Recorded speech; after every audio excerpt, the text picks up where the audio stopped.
Welcome to the Alchemy Consulting Group Podcast. Join Arquella Hargrove, Alchemy's Chief Culture Officer, for impactful conversations with business leaders and experts who are committed to transforming their work cultures and creating inclusive work environments. Let's learn, develop, and garner best practices together. Enjoy this episode. Hi, everyone. Welcome to this inaugural episode of the Alchemy Consulting Group Podcast. My name is Yvonne Harris, and along with my co-founder, Drew Lasker, we are so excited to be a part of this new project. And we look forward to having lots of great conversations here in this virtual studio, maybe some in-person studios.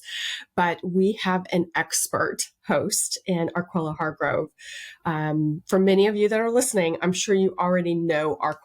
She is truly a rock star in the space of consulting. And when I say consulting, I know that seems like such a big catch-all, but her sweet spots are diversity, equity, inclusion, belonging, human resources, executive coaching, organizational development, strategic development, and the list just goes on and on.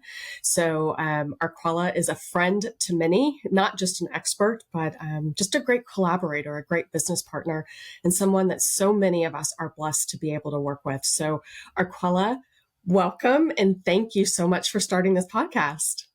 Thank you, Yvonne. Thank you for the intro.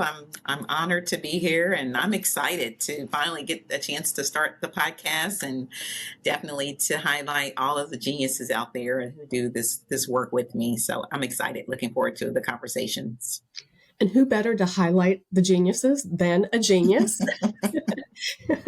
And I know I introduced you in ways that you never would, but give us your introduction. Tell our listeners about you, your career journey, and kind of just what brought you to this moment.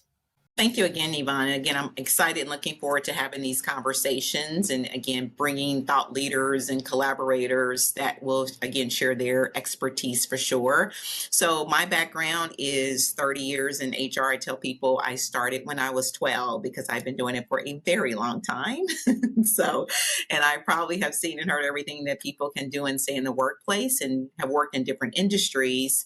And definitely focus around, again, HR, but also leadership development. I can talk about and do leadership all day, every day, because it's key on how we move our businesses and organizations forward, as well as executive coaching and leadership coaching and group coaching and diversity, equity, and inclusion and belonging, and definitely all things advisory. So that's strategic planning. And we provide these services to organizations across different industries, different levels of employees, and definitely working to make a difference and an impact in the world by helping organizations to transform their workplace culture so they can have and see the results as it relates to their people, their productivity, and their profitability.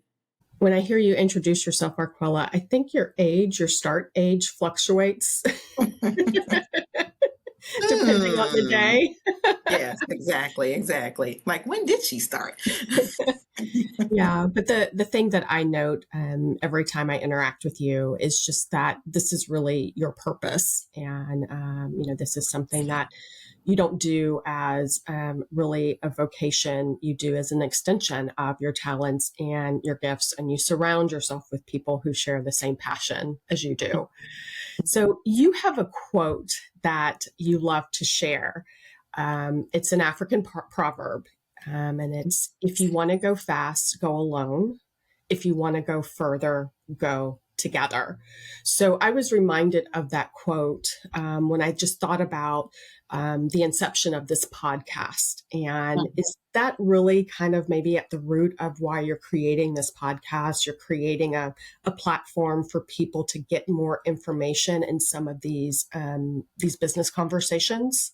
That is one of my favorite quotes. And I just quoted it earlier today with the client group, because again, I truly believe in it, that we cannot do, these things on our own. We cannot run our businesses or grow our businesses by ourselves. We cannot lead our teams by ourselves. We need each other in order to make those things happen. And so I definitely believe in it, embody it, because again, I believe totally, again, that we need the support of each other in order to make things happen for sure. And so the purpose for having and starting the podcast was to highlight those collaborators and again, those who are doing great things in the world, that they're making a difference. And the main focus is around how do we help to make those transformations? How do we have this platform where we're able to share our knowledge and our insights and our experiences that can significantly impact and enhance someone else's lives? And again, as I said, Alchemy is here to help elevate people productivity and profitability. And so the podcast will take a deeper look in some of those areas and really be able to just be that conduit for others around these thought areas for sure. But definitely you will hear people sharing their expertise and insights where you'll be able to take and apply it. As well as, again, you'll hear, how we are able to drive transformation through, again, those strategies and practical advice and case scenarios. And then also it's going to be able to foster a community of leaders as well, and being able to commit to continuous improvement and excellence in leadership and strategic planning and organizational culture. And I think that's going to be so powerful, just to have a new way to consume this type of information. We're all reading white papers and articles, et cetera, but sometimes you're on the treadmill or maybe you're on an airplane and you just want to listen to something, download an episode, but one that could, really share and highlight best practices, not only from your collaborators, but I know you plan to highlight some client best practices too in your conversations. Yeah.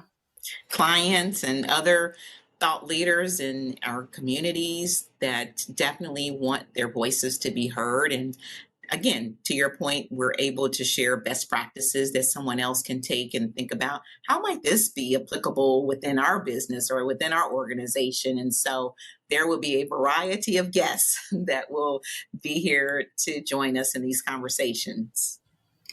More on a personal note, Arquella, I know you truly believe in the currency of collaboration. You value relationships, both from a business perspective and a personal perspective.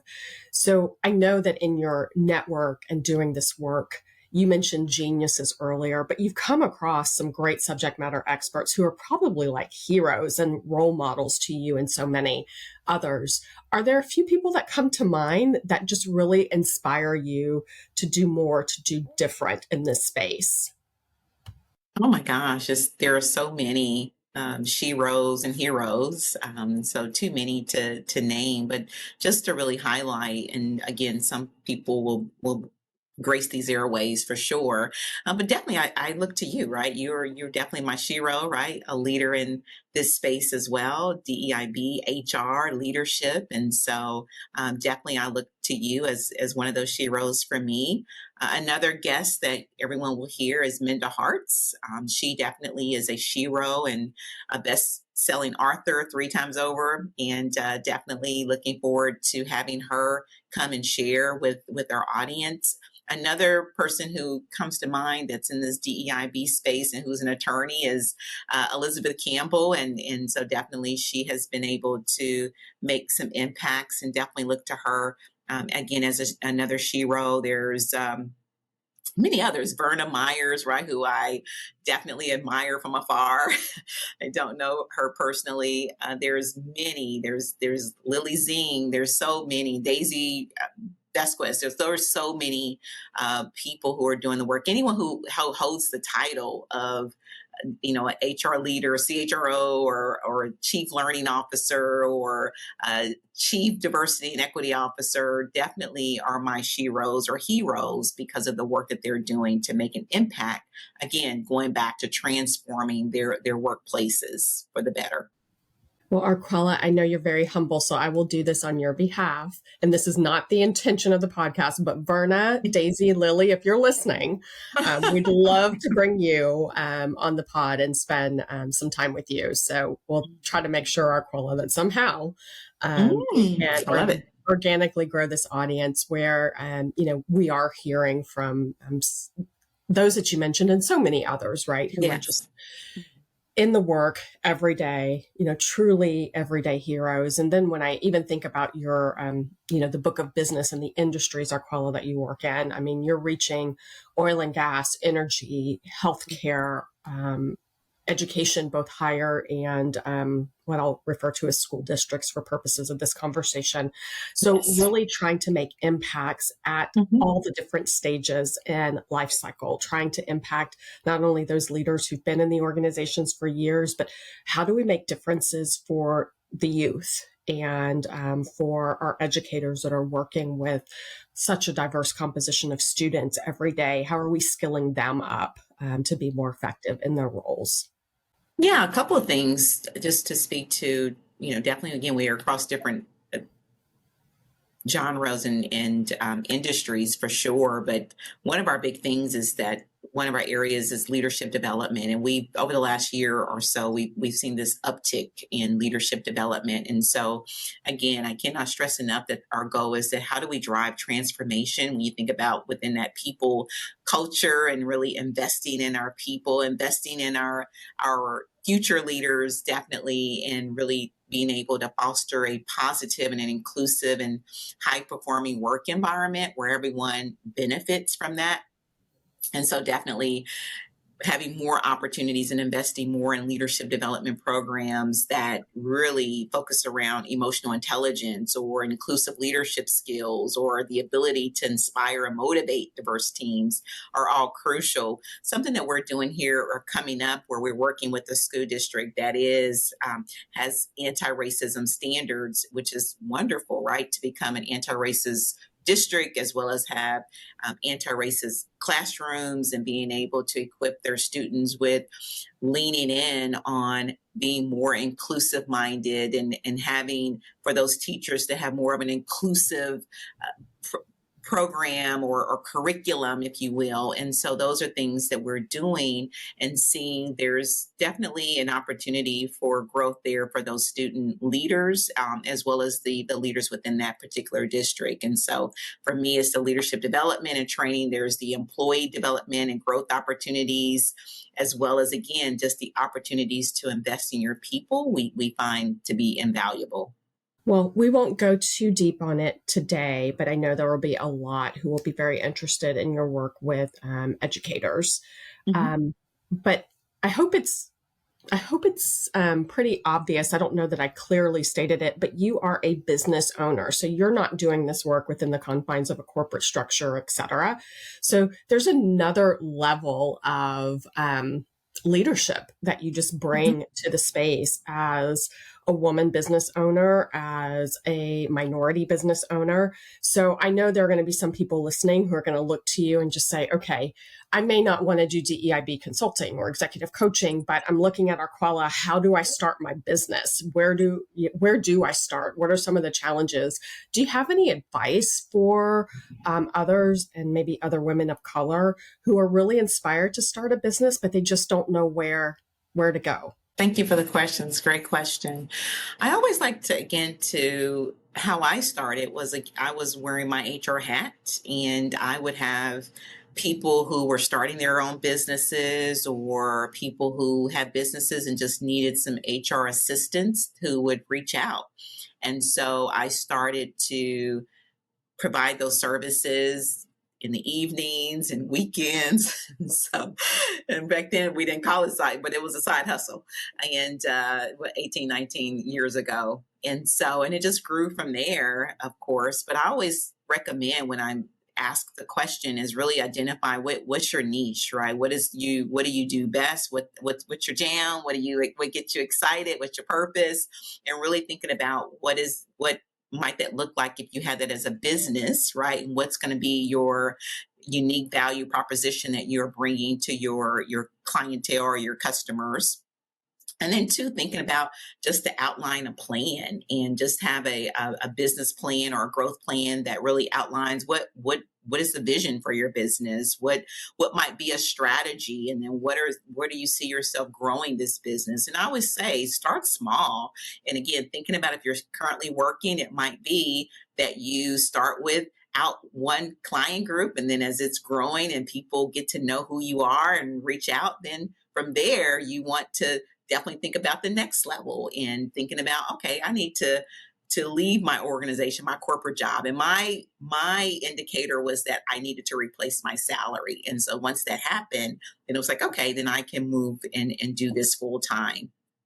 And then being able to be adaptable and definitely being able to give feedback and hear from others and seeing how this might work or be applicable to what you want to do and how this might work in your life, whatever you're trying to balance out. And so being adaptable, building a strong network. I cannot express that enough. Building a network. Someone once told me that everything that we need or want is in a relationship. And so how I get business are through relationships, and how I give business is through relationships. And so really building a network. I told people, hey, I want to do consulting, or I want to build this, consulting thing, right, that I'm doing. And so people knew that, and they would reach out and go, hey, right, call Arquella. She's the HR expert. She's this.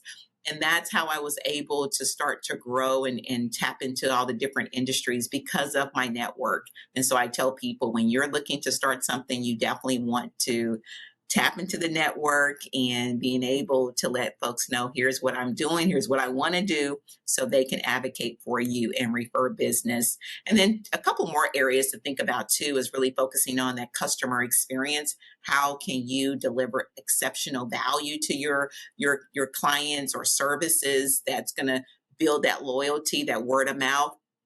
That's another way that I get business, is through clients. And I'm appreciative of our clients and collaborators and those who do refer business. And then finally, it's really to prioritize your digital presence as well. And so being able to be out on LinkedIn and be viewed as a thought leader and be able to post again, so people can find you, so people can know, here's what you are strong in, or here's where you're an expert in, so they can reach out and tap into your services for sure. So those are some of the things that I would recommend if you're thinking about to start a business or a side hustle, and definitely that it can grow into something even much bigger, for sure. So those are some of the tips that I would share with those who are thinking about starting their own business, or to go to the next level in your own business as well. And collaboration is key. Collaborate. Another way that we grow our businesses is through collaboration. So being able to partner up with someone else who has an established business, where the two of you can come together, or you can join their consulting bench or coaching bench or whatever it is, to grow your business that way as well. So I know you mentioned collaboration. You mentioned a term that I'm actually going to use in just a moment, but you said next level. And Arquella, I know you're an expert in transformation, organizational development, strategic development.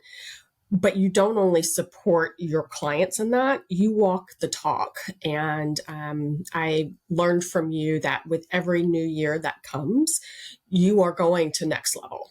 What was 23 can't be 24. 24 has to be new and different and better, may I say. Mm-hmm. So I know this podcast project was one of the 24 opportunities, but what else do you have going for the new year that maybe is new or different than what you've worked on in previous years?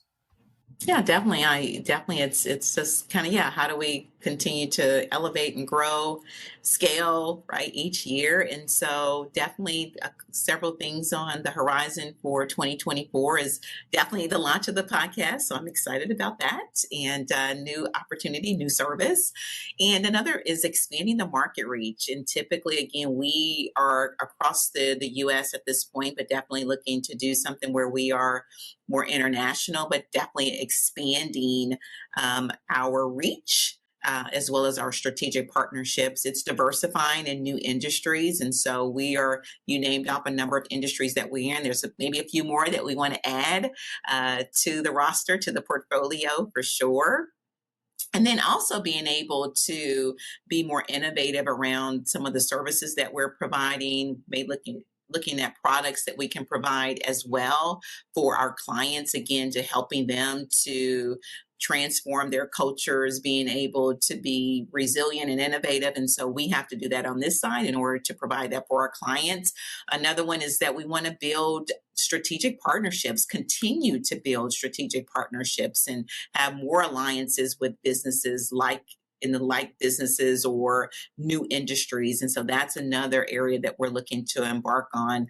Elevate our customer experience. And so being able to leverage technologies and different methodologies in order to provide excellent customer service so we can continue to retain customers longer.